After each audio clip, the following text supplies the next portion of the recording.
laafi keessa hin kandu dhaabbachuuf yaalii godhu taasa wanni fiduun jirtu lubbuu sakkisaasa.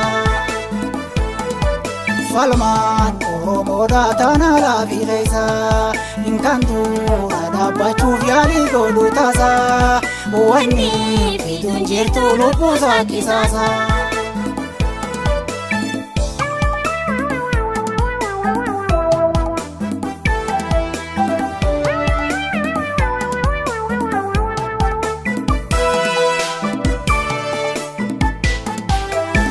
Du'aafi jirullee Oromoon ni geessi ifeetiin sodaatu hedduumina isi.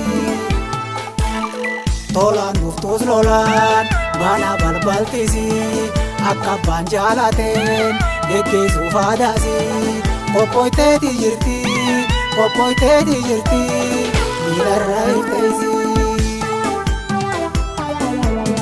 Lafa deemaan qabu namni waan firreetti dhala firra lola munda gaadhe gaadhe waan irraan dheessinuu seenaan dhugaati.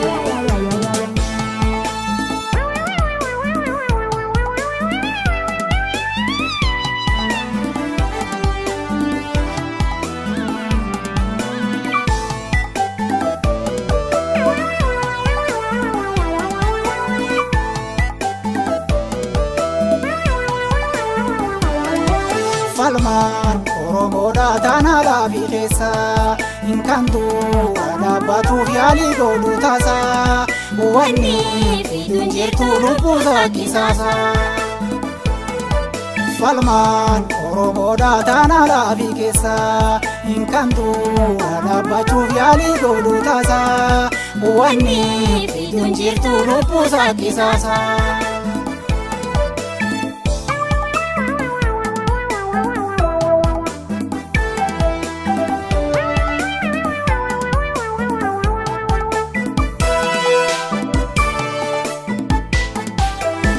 Namarraan ajjatu Oromoon hubatte kairraa ajjate daangaa tarkaanfate. Kamtu gadee beeka waraabessa nyaate odoo tana arku karra tiitifate. Dikee biyya teenya ta'uusaa hubate. Lafa deemaan qabu namni waan firreetti dhala firra lola munda gaadhe gaadhe waan irraan dheessinuu seenaan dhugaati.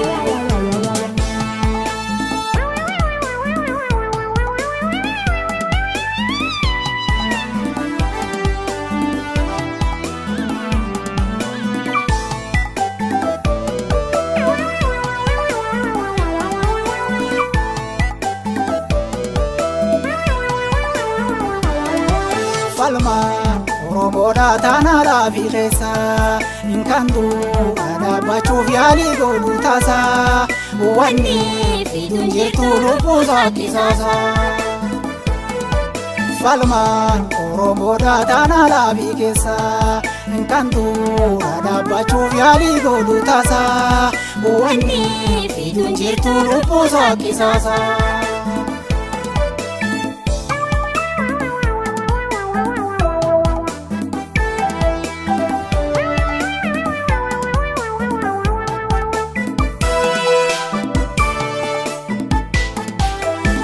Falmaan Oromoodha haqa isirratti waan namaan barbaadu ni beeka namooti. Kadura dhaabbate fedhii isirratti eega tolaan didee akka inni beekutti huttuu jaalatumte adabdee galchiti. Lafa deemaan qabu namni waan firreetti dhala firra lola